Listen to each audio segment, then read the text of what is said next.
This is the letter to the Galatians, chapter 1, verse 6. I marvel that ye are so soon removed from him that called you into the grace of Mashiach unto another gospel, which is not another, but there be some that trouble you and would pervert the gospel of Mashiach. All right, I want to give all praises, honor, and glory to Yahawah, bahasham, Yahawashi, bahasham, Rachakwadash. Yahawah is the true name of the Heavenly Father in the Holy Tongue. Yahawashi is the true name of the High Priest and Savior of Israel, and Rachakwadash is the Holy Spirit, which is the Comforter.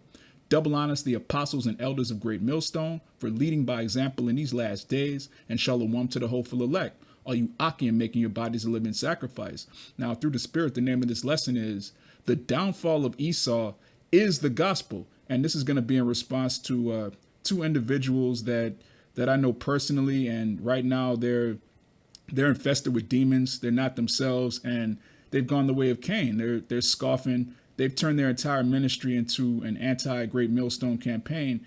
And this lesson is not about them. However, they did make a statement recently, because what happens with scoffers is, if you were once amongst us and you go off and do your own thing, once you start scoffing, you just wax worse and worse. And eventually you no longer prophesy about the downfall of Babylon. You no longer prophesy about the mark of the beast. You no longer talk about the kingdom of heaven. And the main thing you never talk about is Esau, Edom.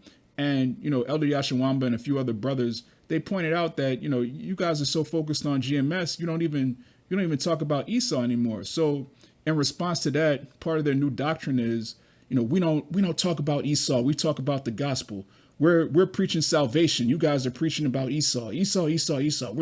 We're focused on salvation, not Esau. And this is so completely insane. Everything they've been saying is obviously completely off, but this is so crazy. It's like, I just had to say something, man. This is beyond insanity, because the downfall of Esau is the gospel. Okay, the word gospel means good news. The good news is the downfall of Esau. You can't say that you're preaching salvation without mentioning Esau. You can't say that you're bringing out the actual gospel of Hamashiach. Matter of fact, let me keep reading, because through the spirit and power of Yahawah, bahasham, Yahawashi, I'm going to show you scriptures in the so-called New, Old, the Apocrypha, all throughout the Bible. The downfall of Esau, Edom is synonymous with the gospel. That is the actual gospel of Hamashiach, not to be confused with another gospel. So let me read this again. This is letter to the Galatians, chapter 1, verse 6. I marvel that ye are so soon removed from him that called you into the grace of Hamashiach unto another gospel, which is not another. Right? These guys, and not just them specifically, this lesson isn't about them. There's a heavy spirit in Israel. Everyone that knows that they're an Israelite and they come up against the actual gospel of Hamashiach Yahawashi, one thing you'll notice that almost all of them have in common is that they don't talk about the downfall and exposure of Esau Edom, the self-proclaimed white man. And why don't they do that? Because the downfall of Esau Edom is synonymous with the actual gospel of Hamashiach Yahawashi. It says, which is not another, meaning they're going to be using the Bible, they're going to be using the scriptures, but they're going to have another gospel. It says, but there be some that trouble you and would pervert the gospel of Mashiach. Meaning what? They're going to use the Bible, but actually pervert the actual true gospel. And what does that mean? It says, but though we, or an angel from heaven, preach any other gospel unto you than that which we have preached unto you, let him be accursed. So you're accursed if you're using the Holy Scriptures and you call yourself preaching salvation and preaching the gospel, but you're preaching another. You have another doctrine, not a gospel of Hamashiach Yahawashi, but your own lust. It says, as we said before, so say I now again, if any man preach any other gospel unto you than that ye have received, let him be accursed. And what gospel have we received? We received the gospel that we're the Israelites, so-called Negroes, Latinos, and Native Americans. Our enemies, our chief enemy is Esau, Edom, but we have several enemies, going back to the book of Psalms, the 83rd chapter. So we've received the gospel from the apostles, the elders, different brothers in these camps. And so if you're preaching another gospel, you're accursed. And what all of these people have in common, whether they call themselves Israelites or not, but any doctrine that's not centered around the downfall of Esau, Edom, is ultimately about keeping this current world going. It doesn't matter if there's a scoffer. It doesn't matter if they're in another camp, IUIC, ISUPK. It doesn't matter if they're involved in Christianity, Islam. All these doctrines, 100% of them, they all involve the so-called white man staying in power. All right, whether they're a black power nigga that's trying to build a kingdom within a kingdom, whether they're a fraternity Israelite that's trying to bring back black marriages and the black family underneath Esau's court system, whether they're a scoffer that's just trying to take down great Millstone because we're the actual prophets, whether they're an atheist, whether they're a Muslim that believes Arabs and Negroes can come together and hold hands. All of these doctrines involve this current world continuing. Okay, so when you scoff, when you fall away from great Millstone and you start scoffing and teaching that we don't have to talk about Esau, we could talk about salvation without Esau. What you're really saying is I want Esau to stay in power. I don't have a problem with Esau anymore. My main problem is with the gospel, the true gospel of Hamashiach Yahawashi, which we're the ambassadors of. First of all, how are you going to talk about salvation without talking about who we're being delivered from? That doesn't even make any sense. What is salvation? What is the definition of salvation according to the scriptures? Let's start with that, because Jake is doing the most, man. This is the gospel according to St. Luke, chapter 1, and we're going to start at verse 68. It says, "Blessed be YAHAWAH, the God of Israel, for he hath visited and redeemed his people, and hath raised up an horn of salvation for us and the house of his servant David." So this is the God of Israel talking about the redemption of his people and a horn of salvation. Horn in the scriptures represents power. All right, Yahawashi Mashiach, he's the horn of our salvation. Now let's read what salvation is according to the Holy Scriptures. It says, "As he spake by the mouth of his holy prophets, which have been since the world began." So there's an actual gospel of a Mashiach Yahawashi that's been on the earth since the beginning. Now let's read what that is. It says, verse 71, that we should be saved from our enemies. Let me read that again. This is the gospel according to St. Luke, chapter 1, verse 71. The salvation is that we should be saved from our enemies and from the hand of all that hate us. Now, who are our enemies? When you read the book of Deuteronomy, the 28th chapter, the 68th verse, it tells you that we would go into Egypt again on ships and sold to our enemies. Who are we sold to, man? The self-proclaimed white man. We were sold to Esau, Edom. So the gospel, the salvation is that we should be saved from our enemies, but we're not supposed to talk about our enemies. How does that make any bit of sense? How do you preach salvation without mentioning your enemies that you're going to be delivered from? It says to perform the mercy promised to our fathers and to remember his holy covenant. Now, what mercy was promised to our fathers? When you go back to the book of Genesis, the 27th chapter, Esau, Edom was promised the fatness of the earth, and also Jacob, our forefather, our progenitor, he was also promised the fatness of the earth, but our mother's sons, meaning our brothers, the Edomites, they would bow down unto us and serve us. So the promise is that these Edomites would have the fatness of the earth, but they would have to bow down to Israel. How do you mention salvation, which again is that we should be delivered from our enemies, which are the Edomites, to perform the mercy promised to our fathers, which is that the Edomites will bow down to us? How do you break down Luke 1:71 and 72 without mentioning who the Edomites are? You can't define salvation without bringing up the Edomites. That shows a complete lack of understanding in the scriptures. It says, the oath which he sware to our father Abraham, that he would grant unto us that we being delivered out of the hand of our enemies, might serve him without fear. Now, again, this is the biblical definition of salvation. So how do you break this down without mentioning who our enemies are and mentioning that we're going to be delivered out of his hands and mentioning that he's going to be destroyed? The destruction of Esau, Edom coincides with the salvation of the nation of Israel. Those two things are synonymous. You can't, matter of fact, let me get this in Lamentations real quick, because I said we would hop back and forth between the so-called Old Testament, which our forefathers called the law and the prophets, and the so-called New Testament, which is nothing more than, letters and epistles written to the believers. But this is the book of Lamentations, chapter 4, and this is written by Jeremiah the prophet. This is chapter 4, verse 21. It says, "Rejoice and be glad, O daughter of Edom, that dwellest in the land of Uz. The cup also shall pass through unto thee. Thou shalt be drunken, and shalt make thyself naked." Now, who's the daughter of Edom? Babylon the Great. All right, these self-proclaimed white people, they've established a new Babylon, a spiritual Egypt, a spiritual Sodom, which is the final place of our captivity. And this is the topic. All right, verse 22. "The punishment of thine iniquity is accomplished, O daughter of Zion. He will no more carry thee away into captivity. He will visit thine iniquity, O daughter of Edom. He will discover thy sins." So these two verses right here are telling you that the daughter of Edom is going to be the final place of the Israelite captivity. There's going to be a point. Let me read this again, verse 22. It says, the punishment of thine iniquity is accomplished, O daughter of Zion, the Israelites. He will no more carry thee away into captivity. What does that mean? That is an everlasting salvation. This is the final captivity of the Israelites. So when you go into, for example, the book of Judges, right, we would have salvation, which again, salvation is the deliverance of the Israelites out of the hand of the heathen, out of the hand of our enemies. We had salvation multiple times in the book of Judges, but what would happen? We would get delivered from the heathen and then taken into captivity again by another group of heathen. The cycle would continue. So there would be a salvation and then a slavery, a salvation and then a slavery, because we kept going off. This final salvation is going to come with an everlasting rest. It's going to come with an everlasting salvation. Why? Because we're never going to go into slavery again. It says, he will no more carry thee away into captivity. He will visit thine iniquity, O daughter of Edom. So salvation, the actual doctrine of Yahawashi, the gospel of Yahawashi, deals with a downfall of the people of Edom and the deliverance of the Israelites. So how do you break down an everlasting salvation? We're never going to go into captivity ever again after the downfall of the Edomites. So how do you talk about salvation without mentioning the Edomites?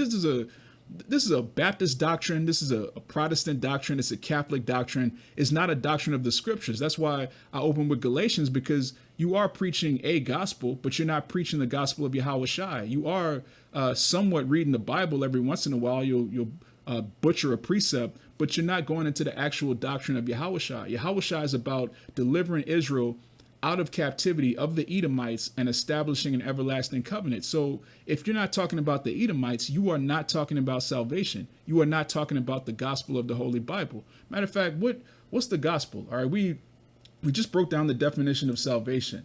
Let's get what the gospel is, because matter of fact, let's go right back to Luke. This is the gospel according to St. Luke, chapter 4. We're going to get this in red letters. This is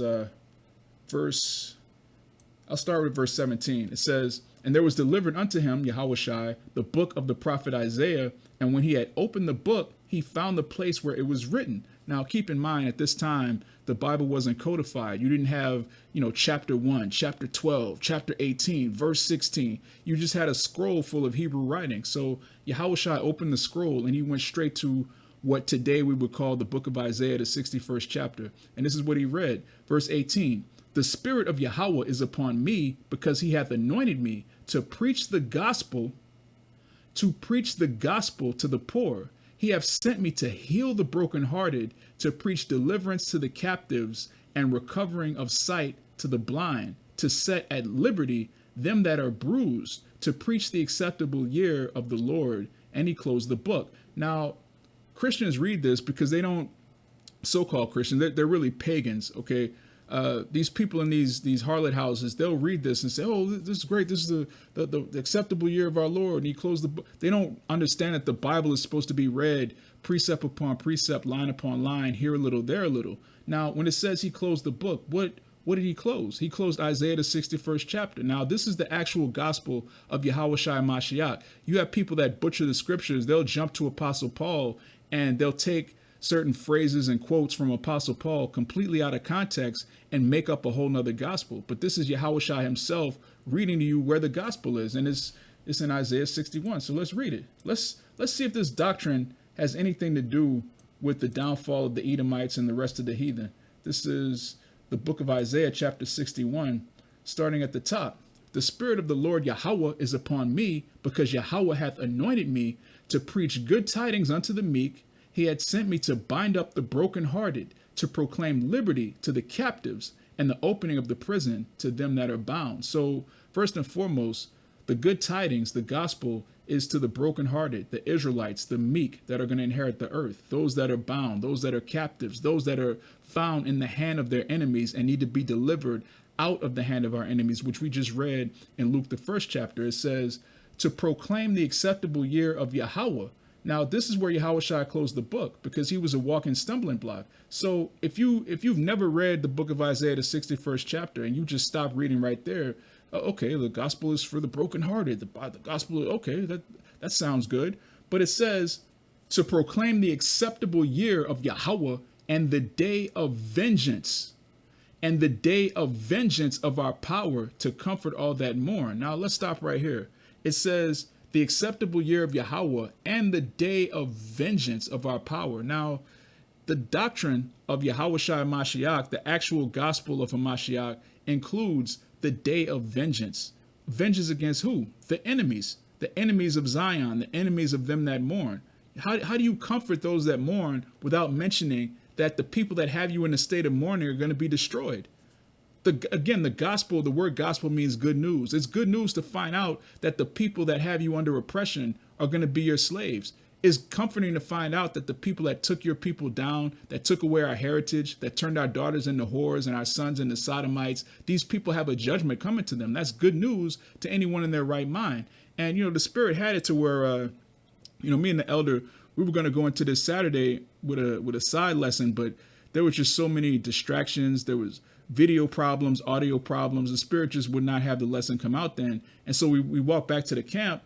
And when we got back to the camp, there was a Gadite woman, and she was elated to hear about the downfall of Esau Edom. She was excited. She was like, yeah, man, these white people, they gave our people smallpox. And, she was excited to hear about the downfall of Esau Edom. What does that mean? That's the actual gospel. That's the good news. Hearing that these devils are not going to get away with everything they've done to our people. That's good news to anyone in their right mind. But if you're plagued with demons, oh, let's not talk about Esau. That's not salvation. That's not the gospel. What are you talking about? What are we reading right here? It says to proclaim the acceptable year of Yahawah and the day of vengeance of our power, to comfort all that mourn, to appoint unto them that mourn in Zion, Israel, to give unto them beauty for ashes, the oil of joy for mourning, the garment of praise for the spirit of heaviness, that they might be called trees of righteousness, the planting of Yahawah, that he might be glorified. And they shall build the old wastes, they shall raise up the former desolations, and they shall repair the waste cities, the desolations of many generations. And this is the point right here, verse 5. It says, and strangers shall stand and feed your flocks, and the sons of the alien shall be your plowmen and your vine dressers. Now, who are the strangers? Who are the sons of the alien? The heathen nations. They're going to receive the wrath of the day of vengeance, and they're going to be slaves in the kingdom of heaven. We're reading the gospel right here. We're reading the downfall of Esau and the salvation and deliverance of Israel. Those two things go hand in hand. You can't have a kingdom of heaven without Esau being the end. Matter of fact, we got to get that next in 2nd Esdras, all right? Because this is all over the scriptures. It's not just one book here, one book there. It's the whole Bible is clearly telling you that Esau is going to be the end. Let me just read it. This is 2nd Esdras chapter 6, verse 9. It says, for Esau is the end of the world, and Jacob is the beginning of it that followeth. And what is the beginning of it that followeth? The kingdom of heaven, everlasting salvation. So how do you preach the beginning of it that followeth without preaching the end of this world? How do you talk about the next world to come without talking about the end of this world? It doesn't make any sense. It says, for Esau, the so-called white man, is the end of the world, and Jacob, you so-called Negroes, Latinos, and Native Americans, is the beginning of it that followeth. So if you're preaching about the world that's going to come, if you're preaching about the everlasting city, if you're preaching about salvation, if you have the actual gospel, that's going to include Esau being the end of the world. There's no way around that. How do you talk about the second half of this verse without mentioning the first half of the verse? How do you...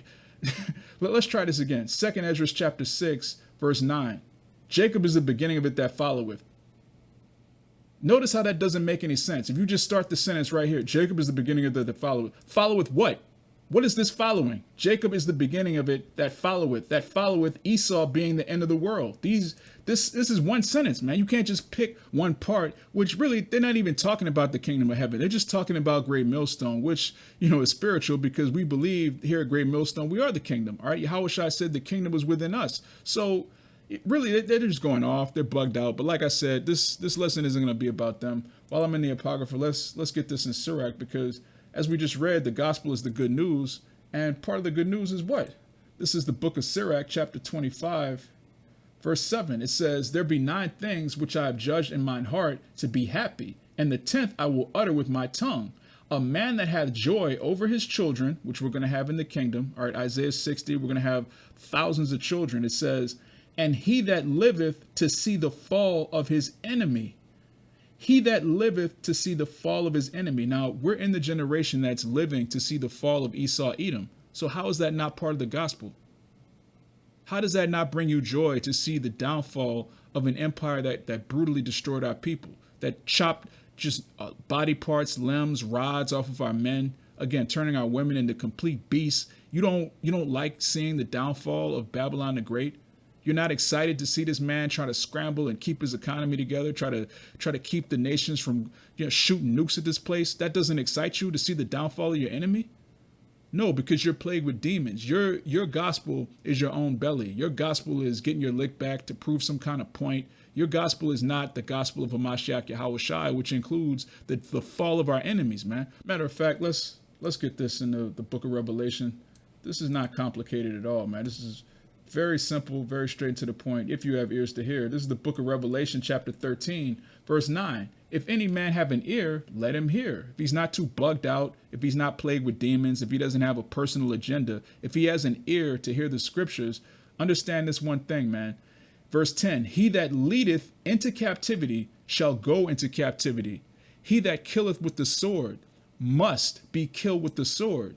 Here is the patience and faith of the saints. Wait a minute. It says, here is the patience and faith of the saints. How can the patience and faith of the saints have nothing to do with the gospel? The good news to them that mourn in Zion is the patience and faith of the saints. What is the patience and faith of the saints? That those that led us into captivity, the Edomites, are going to go into captivity. That those that killed us with the sword, the Edomites, are going to be killed with the sword. How do you break down the gospel without talking about Esau? His downfall is the gospel.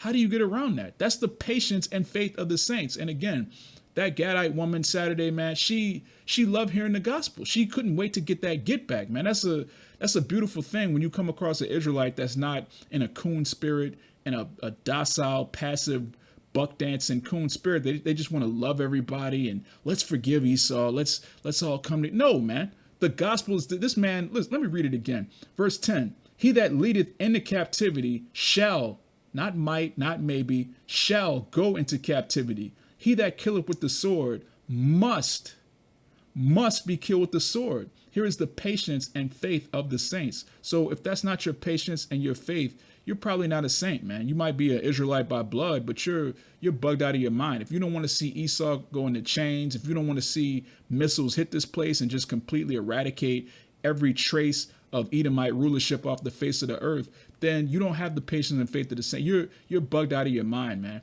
The downfall of Esau is the gospel, and it tells you that when the gospel is preached, let's get that next. This is the gospel, according to St. Matthew, chapter 24, and we're going to skip right to the point. Verse 13, it says, but he that shall endure unto the end, the same shall be saved. And this gospel of the kingdom shall be preached in all the world for a witness unto all nations, and then shall the end come. So the end is going to come after the true gospel of Hamashiach Yahawashi is preached. So what does that mean? The actual true gospel includes the end of this world, the end of this kingdom, the downfall of Esau, Edom.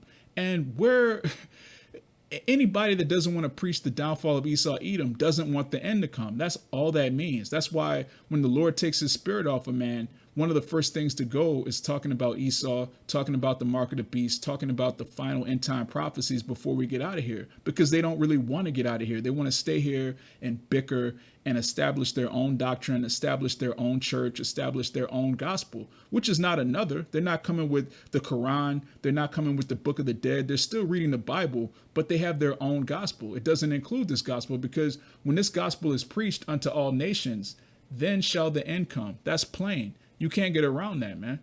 Anyone who doesn't want to expose Esau doesn't want the kingdom of heaven. The scriptures tell you in Thessalonians that when the wicked is revealed, let's get that next, because these things all go hand in hand. This is 2 Thessalonians chapter 2, and we're going to start at verse 3. It says, let no man deceive you by any means, for that day shall not come. So there's a day that's not going to come until something happens. It says, for that day shall not come except there come a falling away first, and that man of sin be revealed, the son of perdition. And perdition means destruction. It means cursed. It means someone that has to be taken out of power, which it's going to tell you as you read on down. But notice how it says that day is not going to come except the man of sin be revealed. So anyone who's not about revealing the man of sin, they don't want that day to come. It's very simple. There's an inevitability of prophecy. Certain things have to transpire in order for other things to happen. The Most High can't break his word. He's not going to have the kingdom of heaven come and then America's still going to be here. Yahawashi is going to rule on the throne and McDonald's is still going to exist on the earth. That's not in prophecy. Certain things have to happen first before Yahawashi comes back. Esau has to be destroyed before we sit on those thrones, man. Scriptures tell you in Proverbs, man, a righteous king scattereth the wicked. And right now we're scattering Esau, Edom with this word. It's going to, matter of fact, let me just keep reading. It says, who opposeth and exalteth himself above all that is called the Most High, or that is worshipped, so that he, as the Most High, sitteth in the temple of the Most High, showing himself that he is the Most High, which is what Esau does, man. He sets up, these weirdo images of pedophiles, naked white men touching their fingers with babies flying around. Oh, that's God and Adam. He's touching at.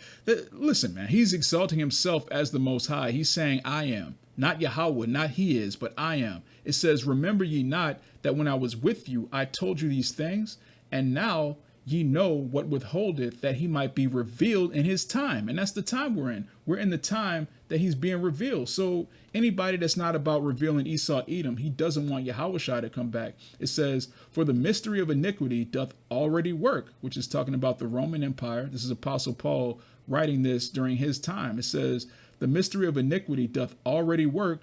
Only he who now letteth will let until he be taken out of the way. And that's another part of the doctrine, to know that Yahawashi is the one that put these devils over us. They didn't come into power because they're smarter than us, they're faster than us, they took us down through warfare. No.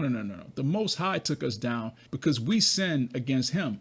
We weren't taken down because Esau is superior to us, or we're inferior to him, or he has this highly evolved brain and he was just so smart.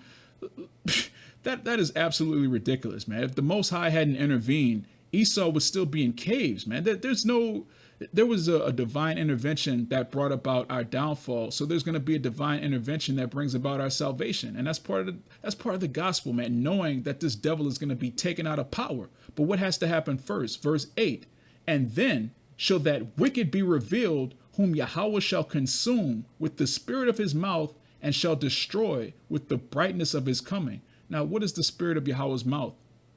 The prophets, man. All right, going back to Hosea 12 and 10, Daniel 9 and 10. We're the mouthpiece of Yahawah bahasham Yahawashi. We just read in Luke 1 and 70 that the Most High spake through his prophets since the world began. So that's the spirit of his mouth. So if you're not speaking about the downfall of Babylon the Great, if you're not doing what Jeremiah did in Jeremiah 28 and 8, speaking against great kingdoms, prophesying the pestilence and war, if that's not talking about you, then you're not a prophet. All right, the Most High, the spirit of his mouth is about the downfall of Edom. We just read it. It says, and then shall that wicked be revealed, Esau, Edom, whom Yahawah shall consume with the spirit of his mouth, and shall destroy with the brightness of his coming. So how is he going to come back with the chariots and the angels and destroy Esau, Edom without being revealed first?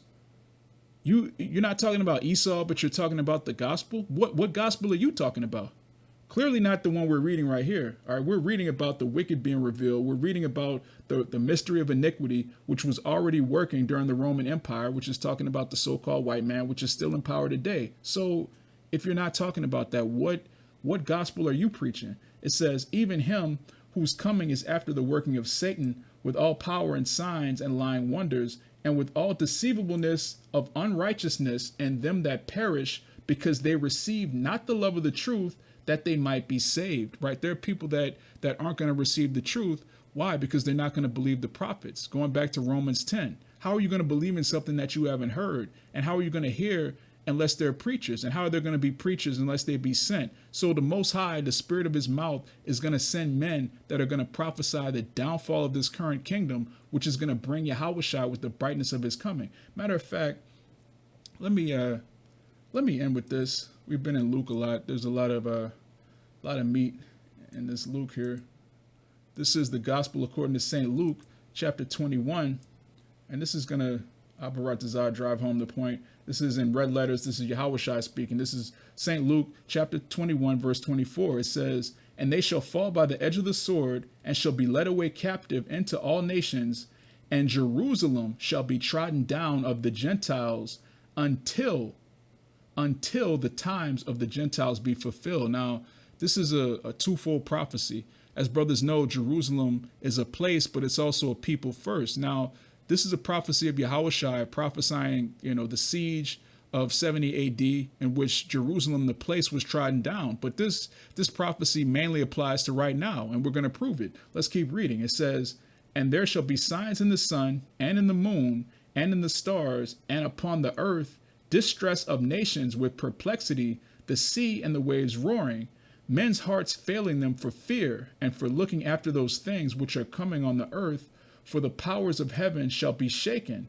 And then shall they see the Son of Man coming in a cloud with power and great glory." And that cloud is talking about a chariot, going back to Revelation 1 and 7. This is Yahawashi is coming back the same way he left, in a chariot, and he's coming back with great glory. This did not happen in 70 AD. What you have to understand about the scriptures is they're written in a manifold way. You have it tells you that the Lord's judgment is likened unto a ring. There are certain parts of that ring that happened in the Roman Empire, the Babylonian Empire, the Egyptian Empire, and there's certain parts of prophecy that happen right now. So when you read this, you read about something that happened in 70 AD, but you're also reading about Yahawashi coming with the brightness of his coming, which hasn't happened yet. So this is all, you have to be spiritual to read this. But the whole point is that it says, "And then shall they see the Son of Man coming in a cloud with power and great glory.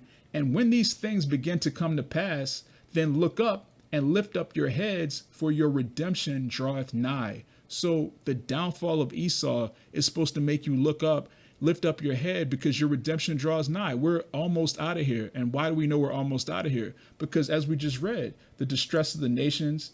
All right. When you look at verse 24, it says, "And Jerusalem shall be trodden down of the Gentiles until the times of the Gentiles be fulfilled." We're in the very last days of the times of the Gentiles. So how do you preach salvation without mentioning who the Gentiles are? This is so plain, man. Jake is so bugged out. He doesn't even get that we're supposed to talk about the downfall of the Gentiles, because that is salvation. Until the times of the Gentiles be fulfilled. We're not going to talk about the Gentiles. We're going to talk about GMS. That's the gospel, the downfall of GMS. Like, come on, Jake. Jake knows better than this. Jake, like I said, I know these individuals personally. They're not in their right mind. They have spirits on them, and hey, this is what happens, man, when you go the way of Cain. But Abaratazah, this lesson was edifying to the elect. All right, the downfall of Esau is the gospel. You cannot preach the actual doctrine of the Holy Scriptures without talking about the downfall of Esau Edom, which is the self-proclaimed white man. And he is on his way out, so you might want to repent, or else you'll be caught up in the same judgment as him. So I want to give all praises, honor, and glory to Yahawah, bahasham Yahawashi, bahasham Rachakwadash. Double honors to the apostles and elders of Great Millstone, and Shalawam to the hopeful elect.